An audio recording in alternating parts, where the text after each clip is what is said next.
अस्सलाम वालेकुम। Welcome to my YouTube channel learning with ji.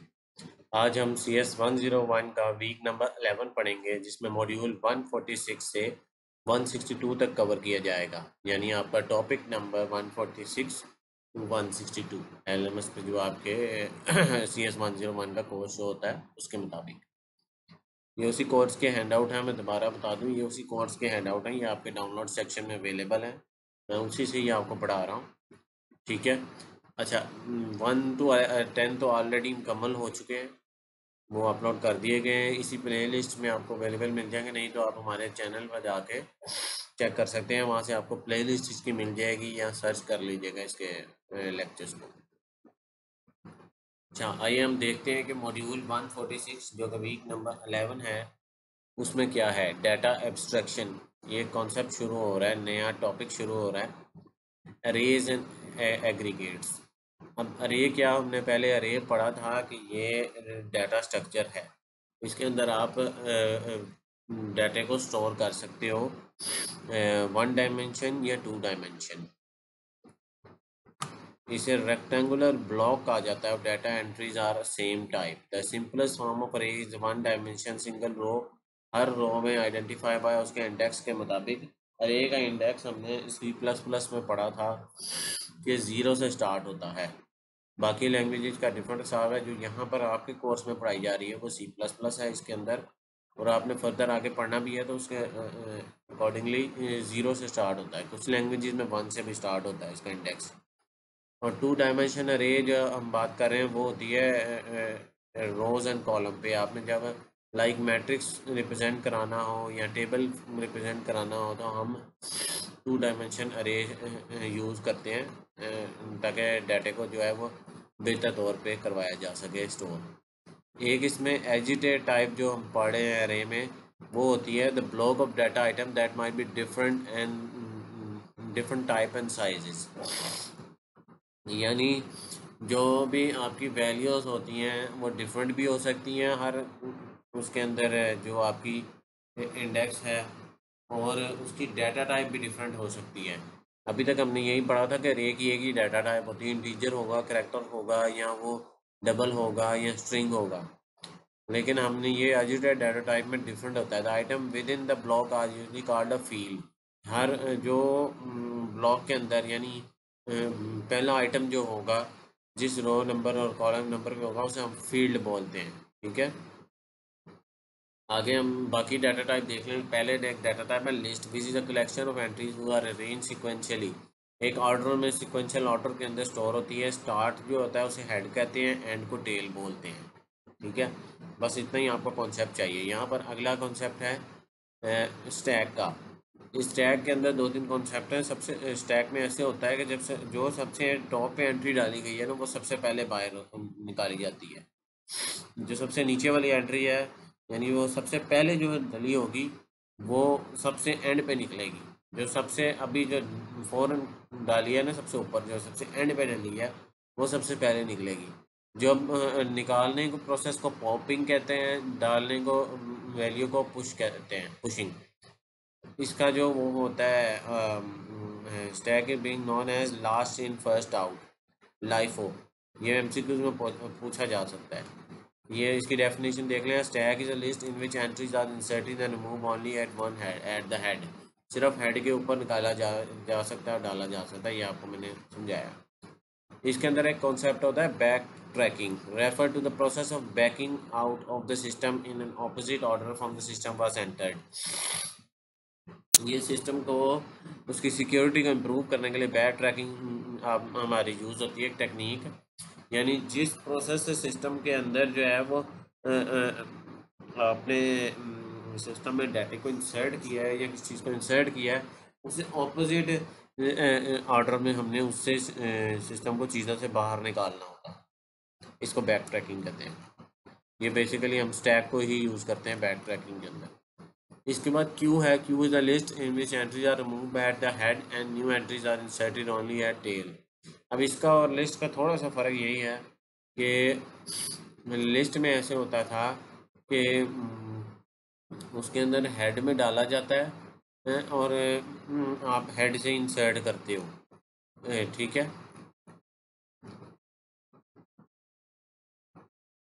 Head से ही आप, यानी वो निकलेगा तो टेल से, लेकिन हेड से आप एंट्री करोगे। लेकिन क्यू के अंदर ये होता है कि आप सिर्फ हेड के अंदर डालते हो और हेड के अंदर से निकालते हो रिमूव, और न्यू एंट्री जो है वो टेल में डाली जाती है।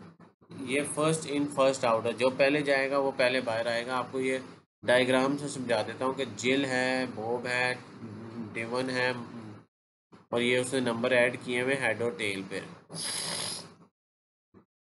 उसके अंदर डाटा जो है वो आपका हेड से जाएगा और टेल से निकलेगा। बाज़ लिस्ट के अंदर दोनों जगह से होता है, सर्कुलर लिस्ट भी होती है इसकी, फर्दर आगे टाइप्स होती है जिसमें आप हेड से भी डाल सकते हो, टेल से भी डाल सकते हो। क्यू के अंदर सिर्फ आप उसकी ये डेफिनेशन से आपको पता चल रहा है ओनली एट हेड रिमूव होता है, हेड से ये रिमूव करेंगे क्यू में और टेल में वो डाला जाएगा। लेकिन उसके अंदर हेड टेल दोनों में डाल सकते हैं। लेकिन जो सिंपल वाली में सिर्फ यहाँ पर आपको सिर्फ ये बताया हुआ है कि अरेंज किया जाता है सिक्वेंशियल ऑर्डर में, किस ऑर्डर में डाला जा रहा है, किस में निकाला जा रहा है, यहाँ कुछ नहीं बताया हुआ आपको, सिर्फ आपको कॉन्सेप्ट देने की तक यहाँ तक रखा गया। आपको स्टैक में टॉप से ही आप निकालोगे, टॉप से ही डालोगे, जो नीचे एंट्रीज है वो उसके बाद निकलेंगी। जब ऊपर वाली एंट्रीज निकलेंगी बारी बारी तो वो नीचे वाली एंट्रीज निकलेंगी। इसके बाद एक स्ट्रक्चर होता है tree. A tree is a collection whose entry have hierarchical organisation similar to the that of an organisation chart of typical company. ये एक ट्री का जैसे ट्री होता है ना, ट्री तो आपका जो उसकी रूट्स होती हैं वो नीचे को जाती हैं। तो आपने देखा होगा ट्री की रूट्स जो है उसका जो रूट होता है, जो वो ऊपर उसका जो दरख्त होता है ना वो होता है मेन।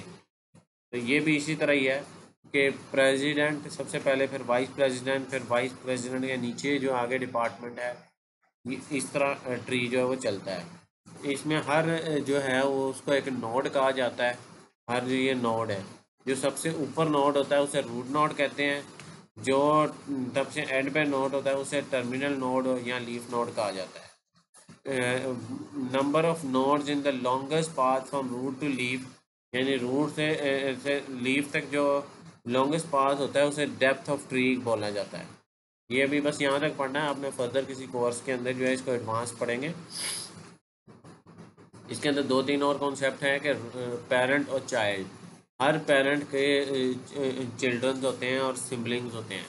यहाँ पर आप देखें ये लेफ्ट सब ट्री जो बना हुआ है, ये वाइट कलर का जो है ये पेरेंट है और ये ग्रे कलर इसका चिल्ड्रन है। अब इस पेरेंट का एक और चिल्ड्रन है जो कि खुद भी एक पेरेंट है, जिसके दो चिल्ड्रंस हैं। दो चिल्ड्रन ग्रे में शो हो रहे हैं, ये आपस में दोनों सिबलिंग्स शो हो रहे हैं। राइट साइड पर ट्री पे भी आपको दिखा रहा है। अब ट्री के अंदर सब ट्री, ट्री मेन होता है और उसके अंदर जो है वो सब ट्री होता है। उसको जो उसके अंदर होगा ना स्मॉलर ब्रांच, उसको सब ट्री बोलते हैं। ईच सब ट्री को ब्रांच कहा जाता है फ्रॉम इट्स पेरेंट। और एक और कॉन्सेप्ट है कि हर पेरेंट का दो सिर्फ चिल्ड्रन हो सकते हैं, दो से ज़्यादा नहीं हो सकते। बाइनरी ट्री के अंदर जो आपको यहाँ पर बाइनरी ट्री पढ़ाया गया ना, बाइनरी ट्री रेफर टू 0 1। अब 0 1 में सिर्फ दो हमने पढ़े थे कि सिर्फ दो होते हैं, तो वही कॉन्सेप्ट यहाँ पर यूज़ हो रहा है, सिर्फ दो चिल्ड्रन हो सकते हैं एक पेरेंट के। ठीक है, ये कुछ कॉन्सेप्ट थे। इसके बाद पॉइंटर है। पॉइंटर हमने मेमोरी पहले कॉन्सेप्ट पढ़ा था कि मेमोरी में हर चीज़ का एक एड्रेस असाइन हुआ होता है। तो पॉइंटर जो है बेसिकली उस एड्रेस को अपॉइंट करता है कि आपका जो मेमोरी के अंदर अगली जो नेक्स्ट इंस्ट्रक्शन है वो कहाँ पड़ी हुई है। इसके लिए हम इंस्ट्रक्शन पॉइंटर बेसिकली यूज़ करते हैं मेमोरी के अंदर, जिसको प्रोग्राम काउंटर के तौर पे हमने देखा था पहले, कि जिसमें नेक्स्ट इंस्ट्रक्शन दी होती है कि अब जो नेक्स्ट ऑपरेशन परफॉर्म होने लगा है वो उसके अंदर स्टोर हुआ होता है। ये इसकी डेफिनेशन पढ़ लें, ये पेपर में आ जाती है। Pointer is storage area that contains an encoded address. Such an encoded वो इसलिए कह रहा है कि मेमोरी सेल को के अंदर वो एड्रेस पड़ा होता है कि किस मेमोरी पे ये डाटा पड़ा हुआ है। इसकी एग्जांपल मैं आपको नीचे दिखाता हूँ। एक पॉइंटर है जिसके अंदर लिखा है फेयरवेल टू आर्मी बाय, एक फेयरवेल की इंफॉर्मेशन पड़ी है, for whom the bell rolls. वो पॉइंट कर रहा है अगले की तरफ, उसके बाद उससे अगले इंस्ट्रक्शन की तरफ पॉइंट कर रहा है। तो इंस्ट्रक्शन पॉइंटर के अंदर बेसिकली इंफॉर्मेशन, नेक्स्ट इंफॉर्मेशन जो मेमोरी में जहाँ पड़ी है, हो सकता है मेमोरी के अंदर वो कहीं और पड़ी हो, फ़ौरन जो नेक्स्ट सेल है मेमोरी का उसके अंदर इंफॉर्मेशन ना हो जो उससे अगली रिक्वायर्ड है आपको फैच करने के लिए मेमोरी से, तो इसलिए वहाँ पर इंस्ट्रक्शन पॉइंटर साथ उसके पड़ा होता है। वो बता देता है कि भाई अब जो है इस से अगला जो मेमोरी एड्रेस है वो कहाँ पर है, ठीक है, कहाँ पर अगले वैल्यू पड़ी हुई है।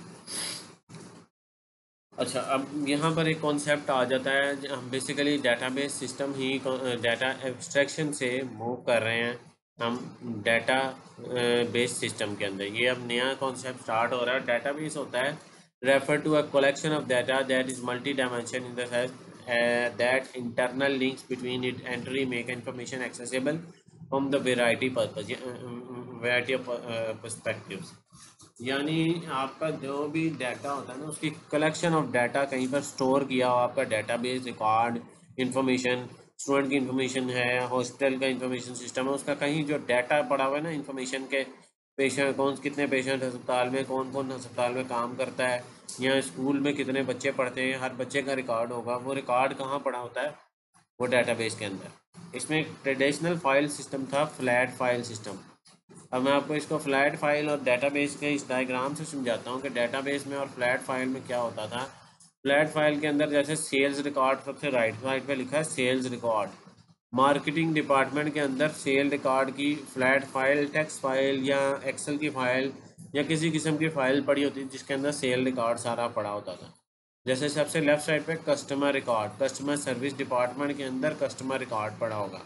अब ये हर चीज़ अलग है, किसी को आपस से कोई ताल्लुक नहीं होता था फ्लैट फाइल सिस्टम के लिए, फाइल ओरिएंटेड इंफॉर्मेशन सिस्टम के अंदर। अब डेटाबेस ओरिएंटेड इंफॉर्मेशन सिस्टम के अंदर एक ही जगह इंटीग्रेटेड डाटा है जिससे सारे डिपार्टमेंट्स के डाटा जो है वो जो भी है सारा वहाँ आके इंटीग्रेट हो रहा है, वहाँ आके उसके साथ उसका ताल्लुक है। आपको कोई भी चीज़ फैच करनी है, आपको इंटीग्रेटेड डाटाबेस के अंदर जाएं, वहाँ से आपको सारा कुछ अवेलेबल मिल जाएगा, हर तरह की इंफॉर्मेशन वहाँ पर पड़ी होगी, हर तरह का रिकॉर्ड, हर तरह का डाटाबेस वहाँ पर अवेलेबल होगा। ये कॉन्सेप्ट है आपके डेटाबेस का। आगे चलते हैं इसको, इसके अंदर कॉन्सेप्ट के अंदर रोल ऑफ स्केमा। स्केमा क्या होता है? Schema is description of entire database structure that is used by database software to maintain database.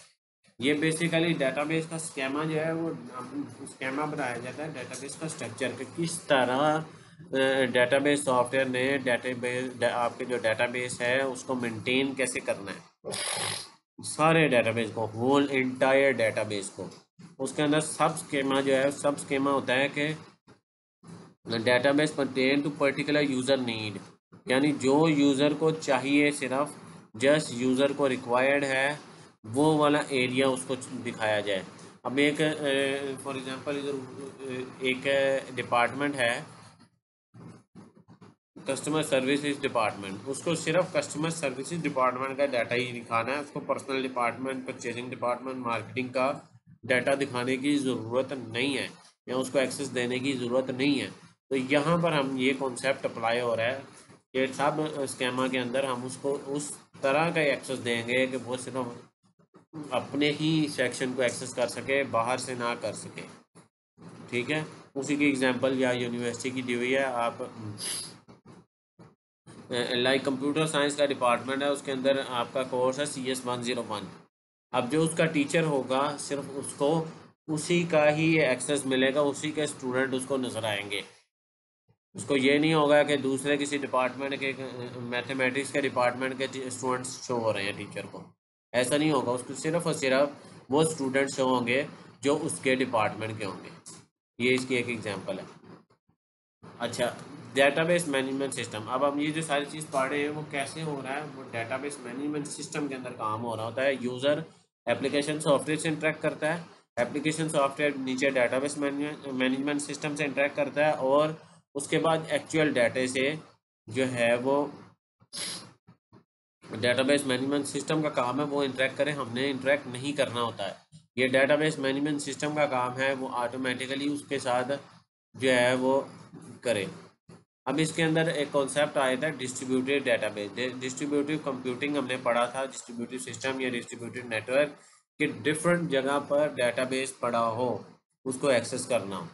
जैसे अभी ऊपर हमने पढ़ा है कि वो इंटीग्रेटेड डेटाबेस के अंदर डिफरेंट जगह पे डेटाबेस था, वो इंटीग्रेटेड सिस्टम जो जिसको हम डेटाबेस मैनेजमेंट सिस्टम कह रहे हैं, वो ऑटोमेटिकली उसका काम है कि वो दूसरे किसी नेटवर्क से या दूसरे किसी कंप्यूटर पे पड़ा हो सकता है, डाटा किसी सर्वर पे पड़ा हो सकता है, वो उसका काम है वो ऑटोमेटिकली फैच करके लेके आए एक सिंगल मशीन। ठीक है। ये डिस्ट्रीब्यूटेड डेटाबेस आपका जो ज़्यादातर ऑनलाइन डेटाबेस के अंदर होता है कि आपके डिफरेंट सर्वर पर डिफरेंट डिपार्टमेंट का डिफरेंट जगह पे डेटाबेस पड़ा होता है, जो रिक्वायर्ड होता है सिर्फ वो वहाँ से फैच होगा, अदरवाइज दूसरा डाटा फैच नहीं होगा।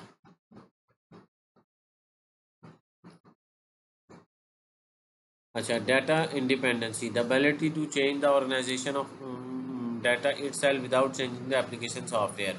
डाटा इंडिपेंडेंसी क्या चीज़ है कि डाटाबेस का जो एप्लीकेशन सॉफ्टवेयर है उसको चेंज किए बगैर पीछे से डाटाबेस चेंज किया जाए, ये डेवलपर कर सकता है, ये आम यूज़र नहीं कर सकता। यूज़र के पास डाटाबेस का एक्सेस नहीं होता। ये जो डेवलपमेंट कर रहा होता है उसके पास इस चीज़ का एक्सेस होता है, क्योंकि उसने डीबीएमएस बीच में डेटाबेस मैनेजमेंट सिस्टम भी उसी ने बनाया, एप्लीकेशन सॉफ्टवेयर भी उसी ने बनाया, तो उसको पता है कि उसने डाटाबेस को कैसे एक्सेस किया है। विदाउट एप्लीकेशन सॉफ्टवेयर को चेंज किए बगैर आप डाटे को एक्सेस कर सकें, चेंज कर सकें, मॉडिफाई कर सकें, ये सारी चीज़ें जो हैं ये डाटा इंडिपेंडेंसी में आती हैं। पेपर में पूछे जाने वाले कॉन्सेप्ट्स हैं। अभी तक जो हम पढ़ते आ रहे हैं वो सारा हम रिलेशनल डेटाबेस मॉडल पढ़ते आ रहे हैं, यानी इसके अंदर आप कॉन्सेप्चुअल व्यू जो है उसको डेटाबेस मॉडल कहा जाता है कि कॉन्सेप्ट बना लिया जाए कि इस तरह डेटाबेस जो है वो स्टोर होगा। ठीक है। तो relational database model portray that the data is being store a rectangular table के अंदर card relation which are similar to format in which information is display by spreadsheet. आपका जो जैसे एक्सेल के अंदर डाटा स्टोर होता है ना, रिलेशनल डेटाबेस मॉडल के अंदर इसी तरह होता है। हर रो जो है वो एक ये हर इसको एक फील्ड कहा जाता है, हमने ऊपर ये पढ़ा भी है। ये एक टुपल है। ठीक है, टुपल कह रहे हैं, फील्ड कह लें, रिकॉर्ड कह लें। यहाँ पर एक रिकॉर्ड स्टोर होगा, इसी तरह डेटाबेस के अंदर सिमिलर वे में रिकॉर्ड स्टोर हुआ होता है। ठीक है। Row in relation is called tuple, वही बात वो आपको नीचे बता रहा है आपको। ठीक है। Column in the relation are refer to as an attribute because each entity, हर कॉलम का जो नाम होता है ना, जैसे यहाँ एम्प्लॉय आईडी है, इसको एट्रीब्यूट कहा जाता है। और ये नीचे वाली जितनी है ये इनको टुपल्स या रिकॉर्ड या फील्ड आप जो भी कह लें, एक पर्टिकुलर फील्ड जैसे एड्रेस के नीचे 33 नोवेयर एस टी डॉट, ये एक बेसिकली आपका एक फील्ड है, एक रिकॉर्ड है, एक टुपल है। ठीक है, एम्प्लॉय इन्फॉर्मेशन। अब इसके अंदर काफ़ी सारे इश्यूज आते थे, रिलेशनल डेटाबेस के अंदर काफ़ी सारे इश्यूज हैं, उसको आप डेटाबेस मैनेजमेंट सिस्टम के अंदर आप यहाँ पर तो सिर्फ आपको बेसिक बताए हुए कि बाज़ औक़ात रिडक्टेंसी आ जाती है डेटाबेस में कि एक ही तरह के जो डाटा की फील्ड्स होती हैं वो डिफरेंट फील्ड के अंदर आ जाती हैं। जैसे ये 5 जॉब आईडी जो है F5 जो है फ्लोर मैनेजर, FM3 सेल्स। अब वो एक ही आदमी ने डिफरेंट डिपार्टमेंट के अंदर जॉब आईडी जो है उसको साइन हो गई है, बाय मिस्टेक भी हो सकती है, सम टाइम उसकी ज़रूरत भी होती है दोनों की। तो वो डाटा रिडक्टेंसी आ जाती है कि एक से ज़्यादा सेम रिकॉर्ड की इंफॉर्मेशन जो है उसके अंदर आपके डाटाबेस में स्टोर हो जाती है। उसको ओवरकम करने के लिए डिफरेंट टेक्निक्स यूज़ होती हैं। वही मैंने पहले बताया, नॉर्मलाइजेशन है, आपके first normal form, second normal form, third normal form होती है। ये आप बाद में आप डेटाबेस मैनेजमेंट सिस्टम के कोर्स के अंदर डिटेल में पढ़ेंगे कि ये क्या होता है। आपको सिर्फ यहाँ पर ये बताया कि दो रिलेशनशिप को जोड़ के उसने एक रिलेशनशिप बना दिया कि दोनों की जो एम्प्लॉय आईडी थी जॉब आईडी को लेकर उसने स्टार्ट डेट और टर्म डेट एक नई जो है वो एक रिलेशनशिप बना दिया है। उसमें एक एम्प्लॉय आईडी डाल दी, जॉब आईडी डाल दी, स्टार्ट डेट और टर्म डेट उसकी डाल के उसको एक रिलेशनशिप के अंदर, थर्ड रिलेशनशिप के अंदर डाल दिया है। उससे हम इस टेबल को रेफ़र करेंगे ताकि ये रिडक्टेंसी रिमूव हो जाए। रिडक्टेंसी फिर भी रिमूव नहीं होती, लेकिन इसको करने के एक प्रोसेस चाहिए। नॉर्मलाइज करते हैं हम डाटाबेस को, जब रिडक्टेंसी फुली तौर पर रिमूव हो जाती है फिर हम उसको डाटा में कहते हैं कि इसके अंदर जो रिलेशनल डाटाबेस के इशू है ये सॉल्व हो गए। ठीक है, आगे हम चलते हैं कि रिलेशनल ऑपरेटर्स क्या होते हैं। अब डाटाबेस के ऊपर हमने ऊपर पढ़ा था कि रिलेशन अप्लाई होते हैं रिलेशनल डाटाबेस में, कि आपस में डाटाबेस का ताल्लुक क्या है, कैसे डाटा स्टोर हुआ है। अब हमने डाटा स्टोर हुआ तो हमें पता चल गया टेबल फॉर्म में। अब हमने उसको फैच करके लेके आना है, टेबल फॉर्म में ही फैच करेंगे। उसको फैच कैसे करना है, उसको अपडेट कैसे करना है, उसको मॉडिफाई कैसे करना है, उसको डिलीट कैसे करना है, वो रिलेशनल ऑपरेटर्स में सारा काम आप करते हैं। यहाँ पर एक एग्जांपल दी हुई है, वो आप उसको रीड करेंगे, वो आपको समझ आ जाएगी। मैं सिर्फ आपको इसको समझाता हूँ आगे, ताकि आपको समझ में आ जाए। सबसे पहले एक कॉमन यूज़ होता है select operator. Select operator basically use होता है कि वो कोई पर्टिकुलर रिकॉर्ड, कोई एक रिकॉर्ड या एक से ज़्यादा रिकॉर्ड आपने फेच करने हो डेटाबेसिस, कोई एक उसमें कॉलम भी हो सकता है, तो यानी कोई एक एट्रीब्यूट भी हो सकता है, कोई आप पूरी इंटायर रो भी फेच कर सकते हैं। वो आप पे डिपेंड करता है कि आप क्या फेच करना चाह रहे हो। सिलेक्ट से आप करते हो, कोई रो फेच करनी हो तो सिलेक्ट से फेच किया जाता है। यहाँ पर वो कह रहा है select from employ where employ ID is equal to फलां, ये आईडी होगी तो उसे फेच करके ले आओ। एक रिलेशनशिप बना दो, न्यू रिलेशनशिप, ये इसका नाम रखा है उसने। इसका ये मतलब नहीं है कि नया रिलेशनशिप क्रिएट हो रहा है, न्यू ये इसका नाम रखा है उसने। उसने वो फैच करके आपको दिखा दिया कि उस आईडी के मुताबिक जो भी रिकॉर्ड पड़ा होगा उस टेबल के अंदर, ये एम्प्लॉय का ये नाम है टेबल का, ये उसके एट्रीब्यूट का नाम है, ये उसकी कीवर्ड है, फ्रॉम उसके अंदर से जहाँ पर ये आईडी हो। ये सिंपल क्वेरी पेपर में आ जाती है, आप इसको याद कर लें। इसी तरह यहाँ आप इसकी प्रैक्टिस कर सकते हैं w3school.com के ऊपर जाकर। एसक्यूएल क्वेरीज को आप फर्दर अगर आप करना चाहते हैं एक्सप्लोर। इसके बाद प्रोजेक्ट का ऑपरेशन होता है, project job title from new one new two के अंदर से। अब वो यहाँ पर ये कर रहा है कि बेसिकली ये मेल का ऑपरेशन देख ले एक और। ये मेल प्रोजेक्ट नेम एड्रेस, मैं आपको ये भी समझाता हूँ कि ये क्या करेगा। ये करेगा ये कि पहले इसको समझेंगे तो ऊपर वाली बात आपको समझ आ जाएगी कि प्रोजेक्ट टेबल के अंदर से नेम एड्रेस, प्रोजेक्ट कर दो name address from employ table के अंदर से नेम और एड्रेस का जो कॉलम है, जो एट्रीब्यूट है, उसके जितना डेटाबेस है वो एक मेल का रिलेशनशिप बना दो कि इस फलां बंदे को ईमेल जानी है तो इसका एक रिकॉर्ड फैच करके निकाल कर ले आए वो। ये ये फलां फलां इतने बंदे जो हैं डेटाबेस के अंदर, इनको एक मेल भेज दो। ईमेल भेजनी है या पता नहीं घर घर में भेजनी है ईमेल। अगर वो ईमेल एड्रेस होता तो वो वाया ईमेल भेजने के लिए आप उसको फैच करके लेके आते हैं। यहाँ एड्रेस हो, यहाँ एड्रेस है तो वो दूसरी तरह मेल ईमेल नहीं, दूसरी मेल पोस्ट हो करने के लिए आप यहाँ पर एक क्वेरी अप्लाई कर रहे हैं। ठीक है, हम ऊपर वाली को समझें कि वो project job title from new one, वो न्यू वन रिलेशनशिप हमने बनाया होगा, उसके अंदर से जितने भी जो कॉलम है जॉब टाइटल, उसको उसमें जितनी भी रोज़ होंगी सबको फैच करके न्यू टू रिलेशनशिप बना के शो करवा दो। वो सिंपल वो शो करवा देगा। अच्छा, इसके बाद एक ऑपरेशन होता है, ये तो हमने सेपरेट किया ना, निकाला। अब हमारे पास एक टेबल से निकाल रहे थे, हम सिंगल टेबल पे काम कर रहे थे। अब हम यहाँ पर एक आपको ऑपरेशन दिखाने लगे, ज्वाइन ऑपरेशन। ये डिफरेंट किस्म के ज्वाइन ऑपरेशन है, ये आप फर्दर बाद में पढ़ेंगे। ज्वाइन ऑपरेशन जो है, it is use to combine different relation into one. दो रिलेशन को, सिंपल आपके पास डेफिनेशन है, दो रिलेशन को एक में कर देता है। जैसे यहाँ पर वो कह रहा है join A B where A dot W B dot X. अब A dot W B dot X, यानी उनको दोनों को मिला के इधर लिख दो। उसने A V A dot V कर दिया, ए डॉट डब्ल्यू कर दिया, जो उसके अंदर वैल्यूज़ हैं वो उसको लाता जा रहा है। बी डॉट एक्स कर दिया, बी डॉट वाई कर दिया, बी डॉट जेड कर दिया। इसको वैसे तो वो क्रॉस प्रोडक्ट कहते हैं, जो यहाँ पर ये इसने ज्वाइन ऑपरेशन में यूज़ किया है क्रॉस प्रोडक्ट को। लेकिन सिंपल आप इस क्वेरी को याद करके इसको देख लें कि ये किस तरह का रहा है। ये पेपर में बाज़ का ज्वाइन ऑपरेशन आया था, वो दो टेबल दे देता है आपको कि इस पर ज्वाइन ऑपरेशन अप्लाई करके आप इसका रिजल्टेंट टेबल बताओ।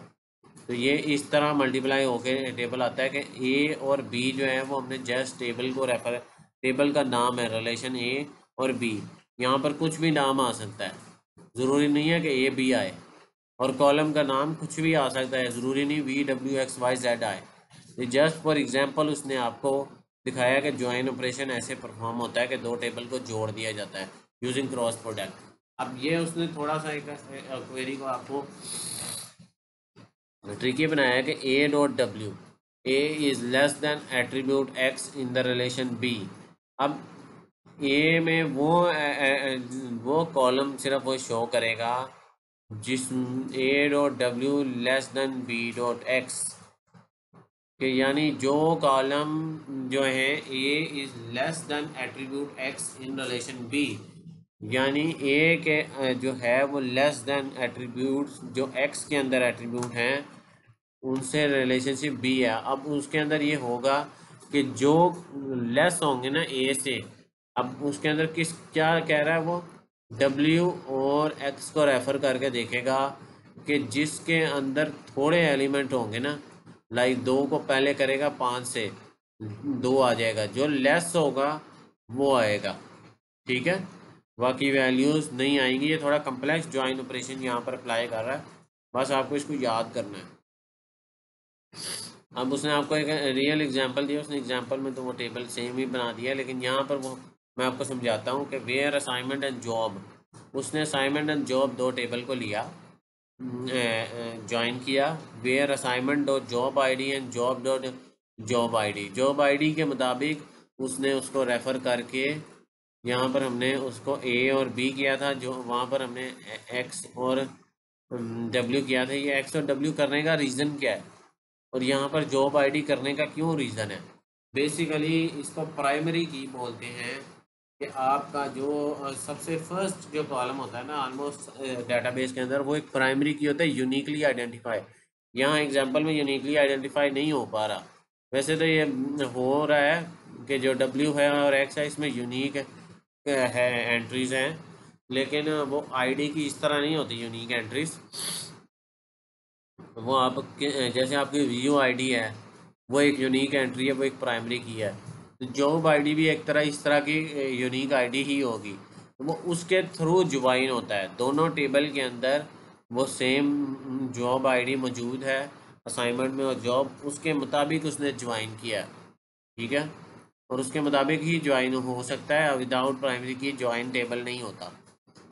अच्छा, इसमें एक एग्जांपल जो दी हुई है वो ये देख लें आप, ज्वाइन असाइनमेंट जो हमने ऊपर किया था, ऊपर बेसिकली वही उसी असाइनमेंट को उसने यहाँ पर स्क्रीन में ये फिगर में दिखाया हुआ है, आपको स्क्रीन पे शो कर रहा है। तो देखें उसकी जो जॉब आईडी है उसके मुताबिक वो उसने असाइनमेंट में जॉब आईडी और वो दोनों सेम है बिल्कुल, क्योंकि दोनों में दोनों टेबल के अंदर आपकी जो जॉब आईडी है वो सेम है, तो उसने उसके मुताबिक उसको आपको करके दिया है ज्वाइन।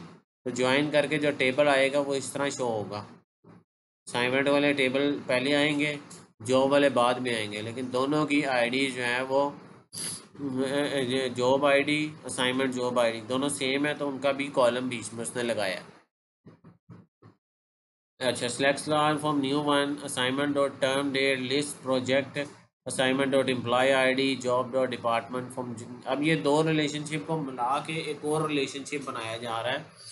बेसिकली वो लिस्ट करेगा असाइनमेंट की employ ID job dot department from new two, जो कि ये बना है ना, इसके अंदर से एक और रिलेशनशिप निकाल रहा है कि न्यू वन एक रिलेशनशिप में से where assignment dot term date, जिसके अंदर टर्म डेट जो है वो वाला कॉलम के हिसाब से निकाल लो, और फिर उसके बाद हमने क्या करना है, जितनी भी होंगी, स्टार का मतलब है all which indicate that the cell employed, and then इसका मतलब ये है कि विच इंडिकेट स्टिल एम्प्लॉयड, जो कि एम्प्लॉयड होंगे सिर्फ उनको। और वैसे तो स्टैटिक जो होता है वो ऑल के लिए यूज़ होता है, लेकिन यहाँ पर उसने कंडीशन दी है असाइनमेंट डॉट टर्म डेट, तो वो सिर्फ जो एम्प्लॉयड होंगे जिनको असाइनमेंट असाइन किया हुआ है जॉब पे रखा हुआ, जॉब वाला रिलेशन और असाइनमेंट वाला, दोनों में फ़र्क यही है कि वो असाइनमेंट वाले में वो वाले जिनको कोई वो एम्प्लॉयड हैं जो काम कर रहे हैं, जिनको कोई असाइनमेंट अलाउ है, अलॉट की गई हुई है, उनको सिर्फ निकालेगा। उसके बाद एक लिस्ट बनाएगा जिसमें assignment dot employ ID, job dot department. अब इसमें 3 कॉलम बनेंगे, assignment term, assignment job ID, employ ID का सॉरी कॉलम होगा एक पहले। उसके बाद ये असाइनमेंट टर्म डेट होगी, और आपके पास जॉब डॉट डिपार्टमेंट। ये 3 चीज़ें आपका जो फैच करके वो रिकॉर्ड, उस रिकॉर्ड के अंदर से रिलेशनशिप के अंदर से रिलेशनशिप निकाला है उसने बेसिकली। ये फैच होके आपको स्क्रीन पे शो होगा। Assignment employ ID, assignment term date, job job department, last वाला कॉलम जो है, ये सारा ऑपरेशन जो है वो परफॉर्म हो रहा है इधर। अच्छा, अब हम आगे मूव करते हैं कि अभी तक हम रिलेशनल डेटाबेस पढ़ रहे थे। अभी एक नई टाइप का मॉडल आ गया, ऑब्जेक्ट ओरिएंटेड मॉडल। आपने ऑब्जेक्ट ओरिएंटेड पढ़ा था कि किसी ऑब्जेक्ट के अराउंड जो है वो सर्कुलेट करता है। तो यहाँ पर अपने ये अप्रोच कहती है कि an object oriented database consisting of objects that are link to each other to reflect their relationship. इनके अंदर वो आपस में लिंक होते हैं सारे ऑब्जेक्ट, वो आपस में रिलेशनशिप दिखा रहे होते हैं कि इसका फलां के इसके साथ रिलेशनशिप है। किस तरह रिलेशनशिप है ये तो बाद में डेटाबेस के अंदर डिफाइन हुआ था। ये आपको नीचे एग्जांपल से दिखाते हैं। ये सारे ऑब्जेक्ट हैं। असाइनमेंट असाइनमेंट एम्प्लॉय को असाइनमेंट असाइन हुई है, असाइनमेंट असाइन हुई हुई है, 3 असाइनमेंट्स हैं। हर असाइनमेंट जो है वो जॉब से उसका आपस में ताल्लुक़ है। एम्प्लॉय का ताल्लुक़ असाइनमेंट से है, और असाइनमेंट का ताल्लुक़ आगे जॉब से है, और हर असाइनमेंट का ताल्लुक़ जॉब से है, वो ये दिखाया गया। लेकिन हर सारी असाइनमेंट का ताल्लुक़ सिर्फ एम्प्लॉय के साथ है।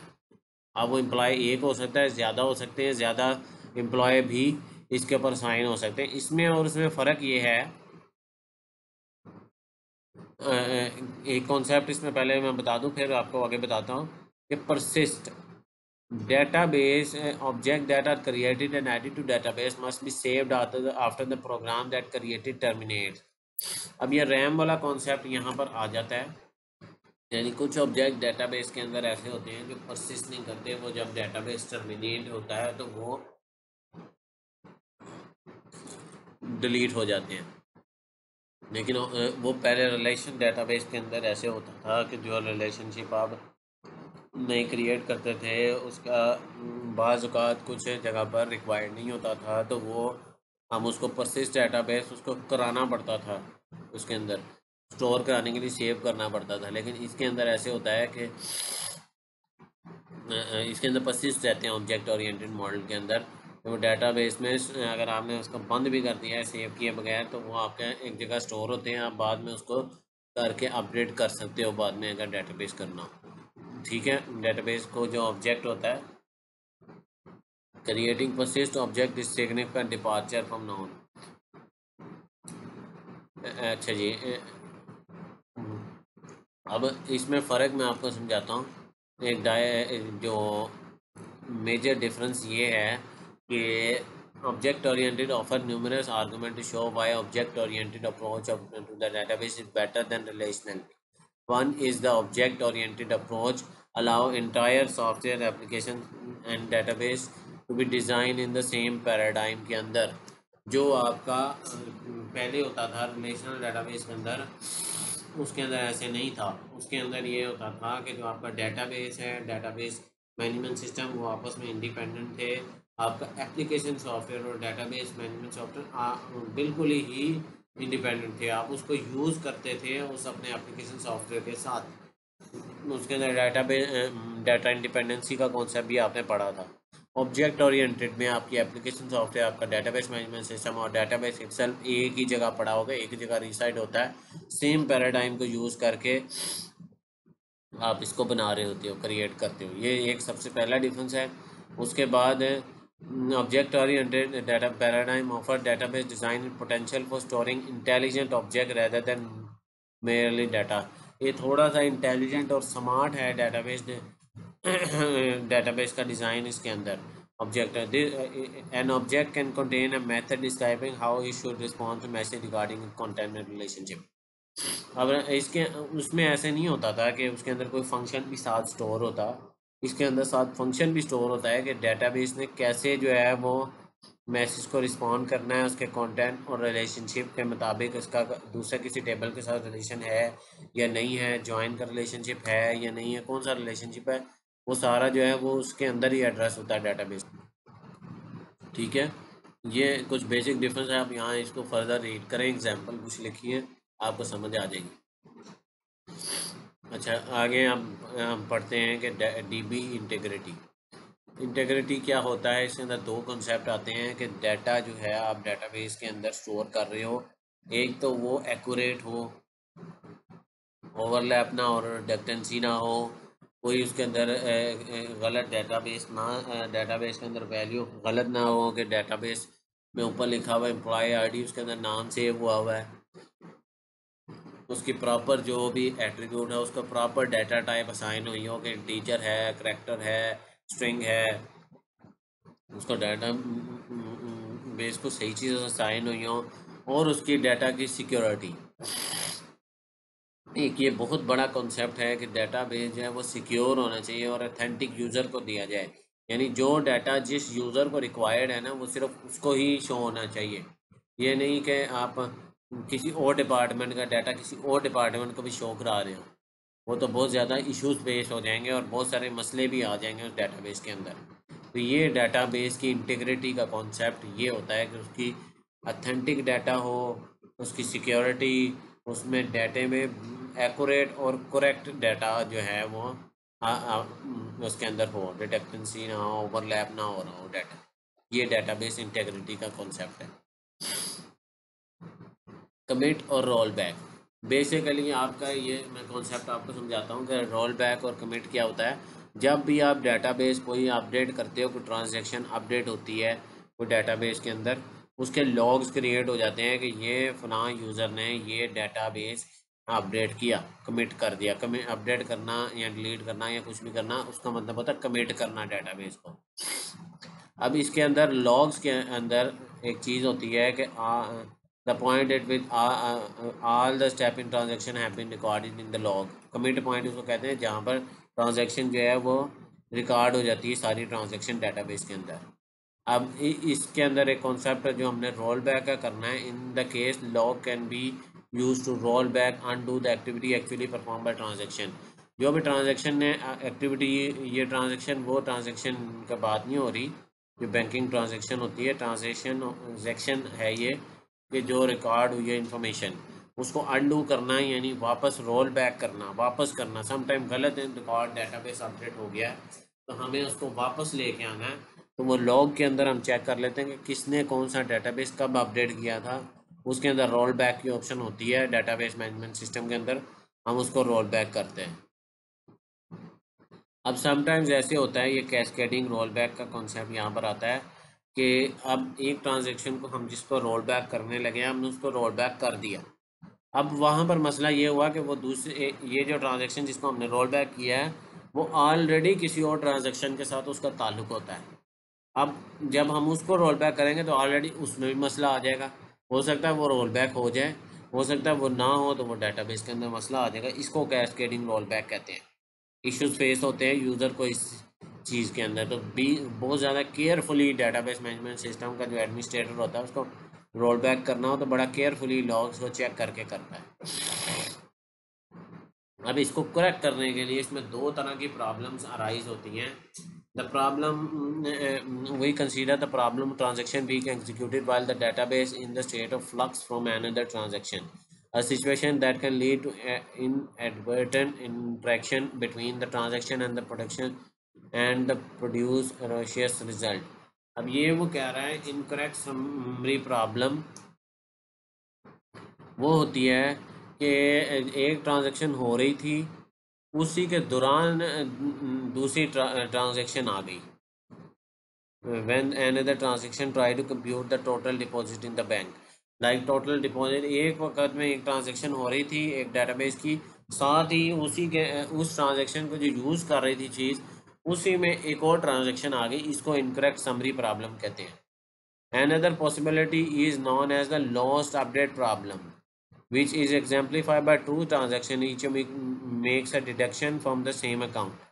अब यहाँ पर डिडक्शन का मतलब ये कि डिलीट, अब सेम डेटाबेस से वो बैंक की मिसाल दे रहा है, मैं आपको डेटाबेस की मिसाल से समझाता हूँ कि सम टाइम ऐसा होता है कि अपडेट जो इनकरेक्ट समरी प्रॉब्लम और लॉस्ट अपडेट प्रॉब्लम में फ़र्क ये है कि इनकरेक्ट समरी प्रॉब्लम में हम डेटाबेस को अपडेट कर रहे हैं, दो रिलेशनशिप डिफरेंट अपडेट करने जा रहे हैं सेम डेटाबेस के अंदर, सेम टेबल के अंदर, सेम कॉलम के अंदर। एक ऊपर वाला कॉलम अपडेट हो रहा है, एक नीचे वाला कॉलम अपडेट हो रहा है, वो दोनों सेम टाइम होंगे, तो उस वक्त प्रॉब्लम अराइज होती है कि एक हो जाएगा या दोनों होंगे, साइमल्टेनियस काम नहीं हो रहा, इसको लॉकिंग बोलते हैं।